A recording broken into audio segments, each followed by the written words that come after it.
I'm about to interview two of the richest men in the entire world, and I'm not talking billionaires. No. Are you a millionaire? I'm not a millionaire, but according to Forbes, I'm a billionaire. Does Forbes lie? I don't know. But that's not all, because like I said, I'm gonna be interviewing not one billionaire, but two of them. So you're a billionaire. Yes, multi-billionaire. What was the most amount of money that you made in a single year? November 1st, 2021. That's the day we sold body armor to Coca-Cola for $8 billion, and that was the most money that ever came into my account at one time. And the craziest part, you guys, most people go their entire lives without ever speaking to a billionaire. And in this video, I'm gonna be meeting up with and interviewing two of them in less than 1 hour. But before we do that, you guys, since I'm in a literal billionaire hub out here in Florida, I'm gonna be hitting the streets to go and find the hidden wealth that is out here in one of the richest states in America. Listen, the real billionaire secret is there's no secret. You set out to make 100 grand and then you make $1 billion. So this video is about to be insane from start to finish, so stay tuned until the end. With that being said, come with me to meet some billionaires.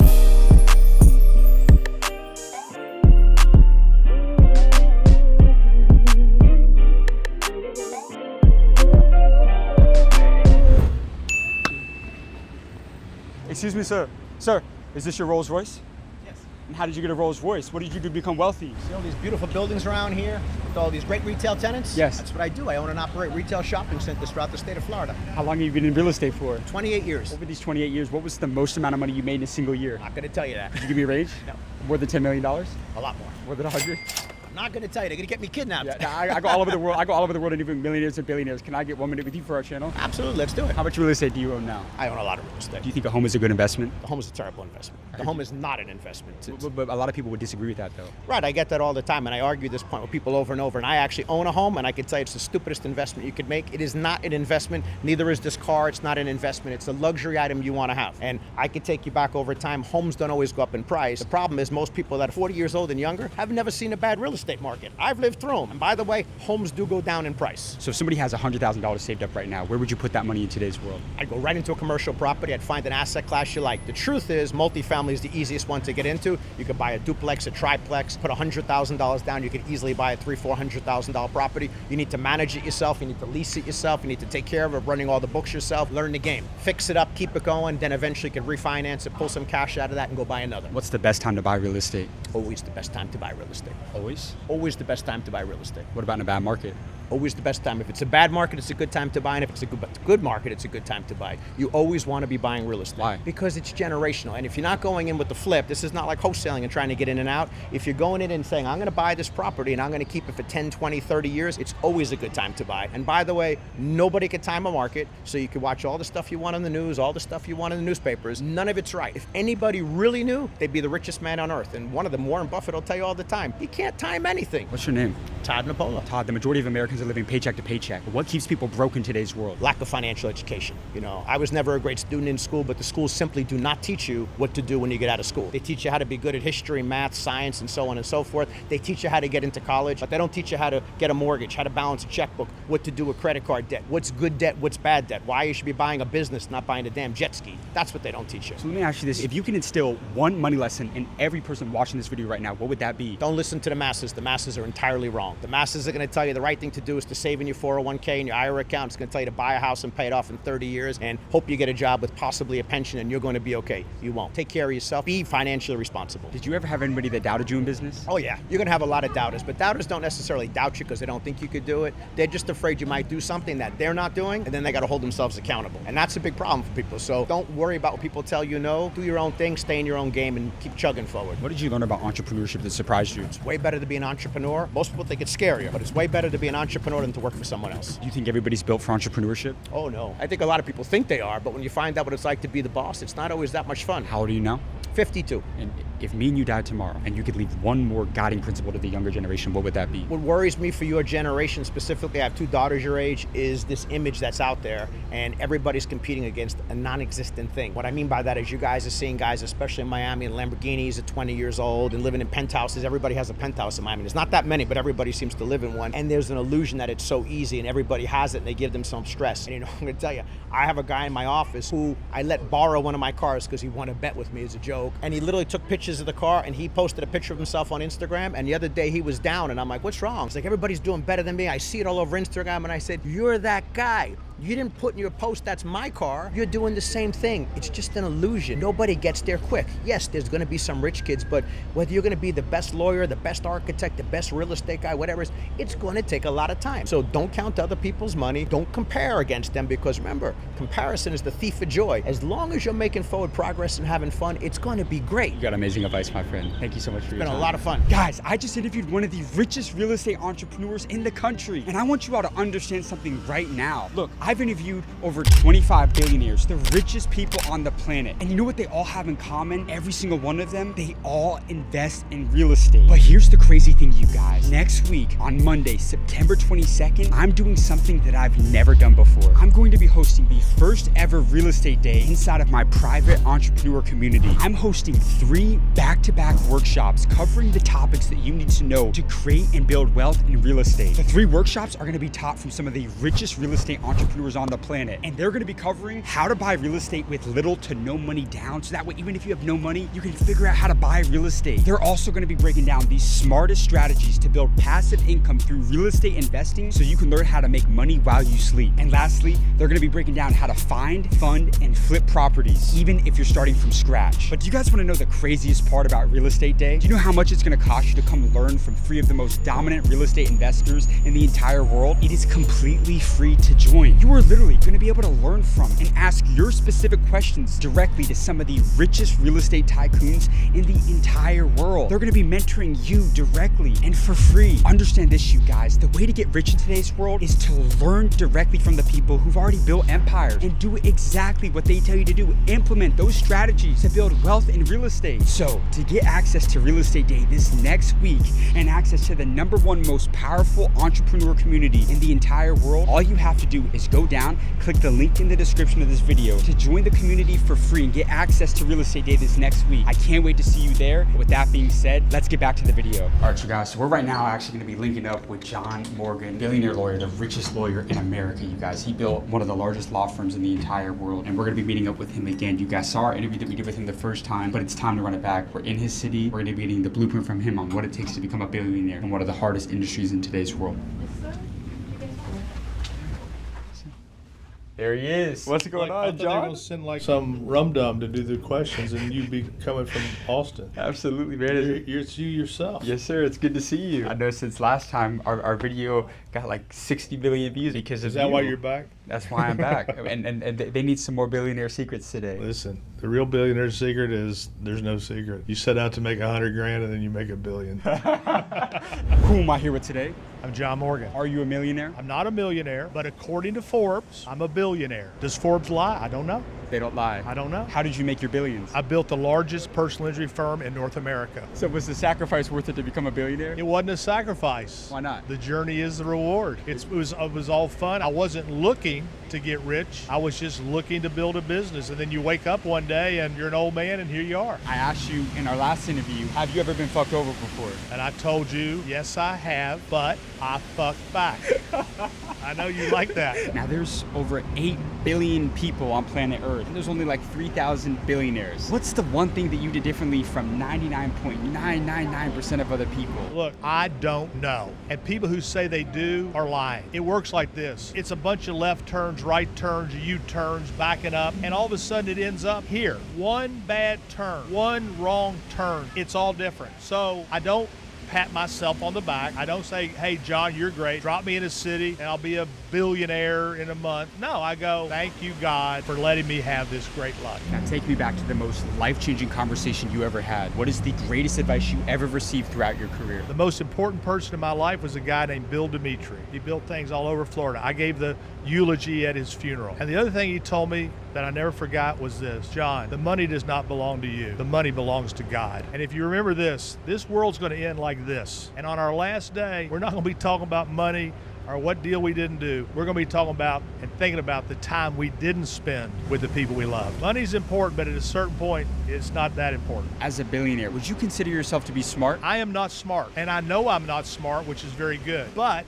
I'm smart enough to know I'm not smart, and I'm smart enough to hire people who are smart. I read a book once called Tight about Rockefeller. And in that book, they said he built Standard Oil. And somebody asked him, how can you build this oil company? You're not a scientist. You're not a geologist. You're a bookkeeper. And here's the line I underlined. I hire scientists. I'm not a smart guy, but I'm smart enough to go find smart guys and girls. So the richest people in the world, they bring other people in to do the task for them. Look, Steve Jobs, he didn't build Apple. Woz built it. You know who the billionaire is? Who? Jobs. You know who the billionaire's not? Woz. Woz was the genius of Apple, not Steve Jobs. How many people watching this even know who I'm talking about when I say Woz? Nobody. But everybody knows who Jobs is. How important is it to surround yourself with the right people? Look, one time a guy named Bill McBride was running for governor. He was head of Holland & Knight, big law firm, and he told me this. Your children are one friend away from total disaster. And if you don't separate it when you see it, you could lose your kid. And twice during my children's lives, I cut off 2 different children from coming to our house or going to their house. It's hard to do because your kids are like, what are you talking about? That's my friend. But we know better than our kids at that age. And it's hard to do. But what's harder to do is to let your kid go down that road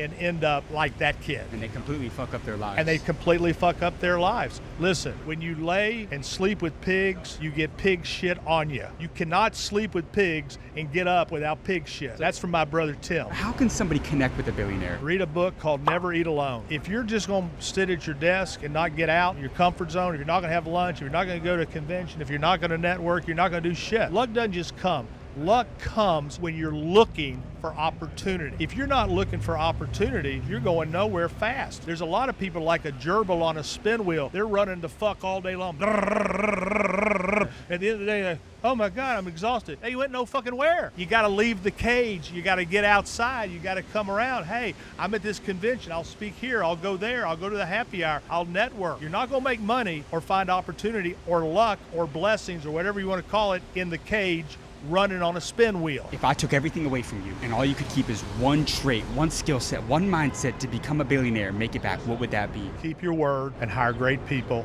and share. Listen, the great circuses are built. The Ringling Brothers, Barnum and Bailey. You see these little bullshit circuses around with a seal limping around. The reason that Ringling Brothers, the greatest circus ever, was this. The people came to see the lion and the tiger eat the man in the middle. You know why they don't eat the man in the middle? Because he loves them and feeds them. If you're building a business, think about the guy in the ring and why the lions don't eat him. Because he loves them and feeds them. And when you see the great Walinda up on the wire walking without a net, you know why he didn't fall? Focus. Focus, love them, and feed them. You got amazing advice, man. This is awesome. Thank you, John. Guys, we just interviewed the billionaire lawyer John Morgan once again. He just gave us a masterclass. But as promised you guys, I told you I was going to be interviewing 2 billionaires in less than an hour, and that's exactly what we're going to go do. We're about to head out right now to go meet up with an interview that multi-billionaire Mike Repoli at his house. You guys, the time has now come. We just got to Michael Repoli's house, or should I say one of his houses out here in Orlando, Florida. And he lives, as you can see, at an absolute compound out here, you guys. But it's as expected. Guys, he's one of the richest men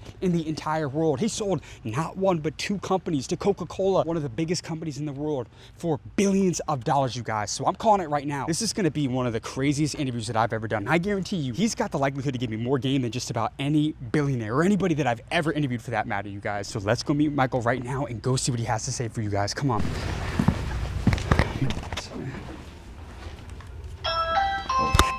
Michael, James? what's going on, my friend? How you doing? Hey, come here. It's great to meet you. Thank you for having us out. Yeah, I appreciate it. First of all, you got a nice compound out here, man. This place is incredible. Yeah, this is my guest home. We were letting them know, right? Some billionaires make their fortune off of oil or tech, but you built $2 billion companies out of drinks that most people have had in their fridge at one point or another. Yeah, I did it the consumer packaged goods way.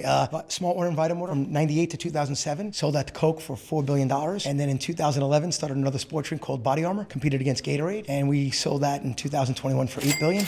Combined 2 companies to Coke for $8 billion. Did you think growing up all this was possible? You know, I always said think big, dream bigger. If you're hitting your dreams, you're not dreaming big enough. My dreams are bigger now than they were when I was 15. Now, I got one rule for today's interview. There's no holding back. You give them the secrets and the blueprint on what it takes to become a billionaire in today's world. Can we make that happen? Can they handle it? We're gonna have to find out. Let's fucking go then. What's more important, product or distribution? Always the product. The product, the consumer, The distribution to me is the least important. The least important. I'll tell you why. But Warren Buffett says distribution is the key to everything. Well, that's Warren Buffett's 95 years old. Mike Repoli's 55 years old. There's a big difference. And that's why he's an investor in Coca-Cola and his company buy my companies. So I thank Warren for approving 2 deals of my companies to Warren Buffett. So do you think it's better to be an investor or to start businesses? Because investor, it's not as intensive. Entrepreneurship's hard, man. You got to eat shit for a long time. Well, but being an investor, you don't control anything. You control that guy's decisions. I want to bet on myself. If you're a real entrepreneur, you don't bet on other people. You bet on yourself. Did you ever doubt yourself? I never doubted myself, but I knew I was going to lose. Did you have people that doubted you? Everybody. And by the way, not always in a negative way. My mom and dad told me to be careful. You know, they were immigrants coming from France. My dad was a waiter. My mom was a seamstress.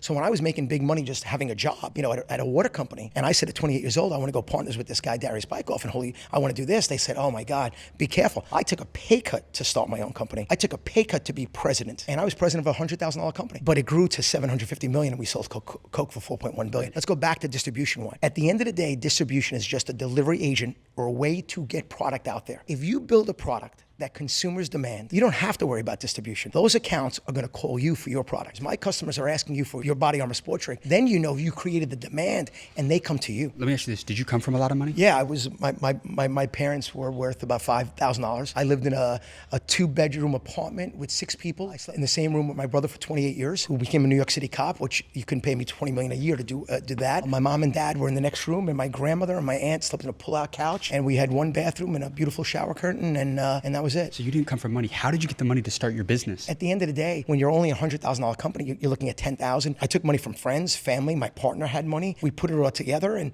at the end of the day, we didn't try to grow quick. That's the other thing. We did $100,000 the first year. Second year, we did $500,000 at Vitamin Water. Then we did $1 million. Then we did $3 million. Then we did $9 million. Then $32 million. Then $50 million, all the way to $750 million. Body Armor was the same thing. It went from $1 million to $1 billion and sold for $8 billion. So it's starting slow. If you want to build $1 billion company, you have to build a $100 company first, then a $1,000 company, then a $100,000 company, then $1 million company, then a $10 million company. So it's not going to happen overnight. And that's the biggest thing. Everybody says, oh, I want to be an entrepreneur. I want to be successful. I want to be rich. But I spend more time talking people out of being an entrepreneur. Because this is what I say. First 5 years for an entrepreneur, I call the survival years. Every single day you could go bankrupt. There were days that I didn't think we could make payroll. Did you almost fail? No, I failed. I failed every time. But what is the definition of failure? Going bankrupt? No, we didn't do that. But having a bad sales month or bad day or lose $2 million and have to find a way to survive? Yeah. So failing is good. If you don't fail in life, you're not trying hard enough. I fail more than anybody that's ever failed in the world. I love failing. Failing means I've taken to as far as I can, and now I got to figure out another fucking way to get to the next level. If you're not failing, that means you got a lot more in the tank. I'm finding out at 55 years old, I still have a lot more in the tank. I'm happy. I'm not content. Once you get content, you might as well just give it up. But you've already sold 2 businesses for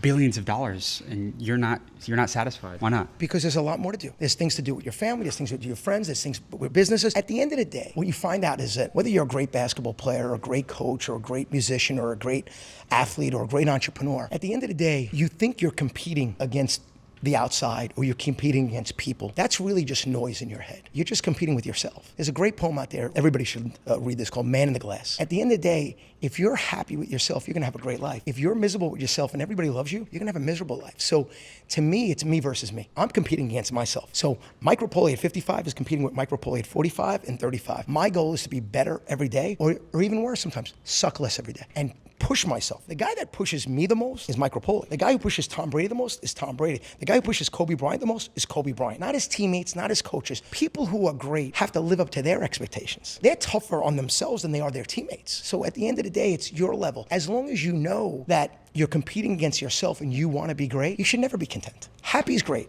Content is boring. Most billionaires I've met have lost their minds. Are you a little crazy? No, I started crazy. So it's not lost your minds. First of all, I think everybody's crazy. I talk about mental illness way different, okay? It's got this stigma. Everybody has something. Everyone gets a little anxiety. Everybody has a little stress. Everybody has a little ADHD. It's okay. Everybody has it. So if everybody just goes out there and says, hey, I have it, and you have it. Now, there are people who have it at different levels, and a lot of people that try to hide their mental illness is why it gets out of control, because the harder it becomes to hide, the worse it can get internally. But I am crazy. I mean, if you ask my wife of 25 years, I'm crazy. If you ask my family, my friends, I'm crazy. If you ask me, I'm crazy. But there's nothing wrong because crazy people change the world and crazy people have big dreams. I don't want anybody to be as crazy as me, trust me. But I do want people to take chances and get a little crazier in life and be a little bit more adventurous and take chances and don't be afraid to fail. How old are you now? I'm 55. Mike, if me and you died tomorrow and you had one more message for the younger generation, what would that be? Oh man, live life to the fullest. Live every day like it's your last, and one day you'll be right. You got amazing advice, my friend. Thank you, man. Thank you so Appreciate much for what your you time. did, too. Guys, that's a wrap on today's video. I need you all to like and subscribe for amazing content coming every week because nobody's doing this, you guys. We just brought you guys several multi-billionaires back to back